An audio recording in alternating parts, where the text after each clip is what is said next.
ağarsan ay. Qəşəng. Müştəri gəlir, gör nə ha. deyir. Müştəri gəlir, satmışam bunu. Satmışam deyəndə o şey ola bilsin beh yox, elə promo form. Əla.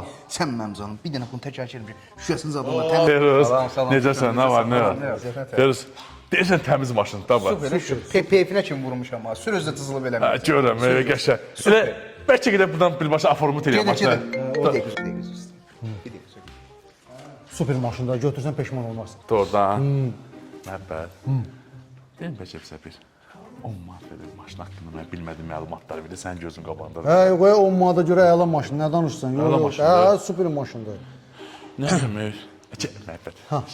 15 manat verim, nə var hamısı. Hə, yox, 15, Aramızda yox, biz, qalacaq. hə, yox, biz səndən gözəl maşındır. Sür get, sür get, hə, sür get. Şeylə də. Gələ 20 manat. Hə. Sən tanıyıram.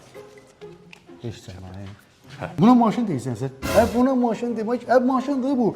Hə, bunun bir dənə çölü var, hə, çölü burdadır. İçi bilmirsən hara gedib gəzib. Hə, içi vardı. Hə, maşın itilik dökülür, yoxdur maşın. Hə, zorla salmışıq, zorla çayırı salmışıq. Nə danışırsan? Hə, mən deməmişəm. Xoddanmırdı. Hə, xoddanmır nə deyil? Yaxşı, mən- Hasar girmir cəməlli. Biz onu mən Məstəz zət almayayım. soxmuş, aktyorka zət soxuruq elə. Almayayım onu mən. Hə, yox, almaq nə də yer git, uzaklaş. Doğru deyirsən, Hə, uzaklaş canını qutar. Yürüyəcəksən, yer Heç nə gəzər. qardaş, göndər gəlsin, göndər gəlsin. Məbəd aldım pulu, geriyə formu ta.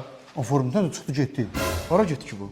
Hə, sən onu hardan tanıyırsan? Hə, o maşinlik kimi bir şeydir, yalanı çölü var. Hə, gəlin Yəni özün. maşını pulu verir değil mi? Hə, nə pul verməyə sən onu tanı, o qəpik çıxma. O bərkin biridir. Onu aralamaq mümkündür. Mən onu yaxşı tanıyıram. Yalanı çölü var, belə gətirib başını çəkirdi. Hə, yox, Nəyəcəm, yox. qaldı, pul lazım O olan reklam eləmək lazım, reklam eləmək, reklamsız mümkün deyil.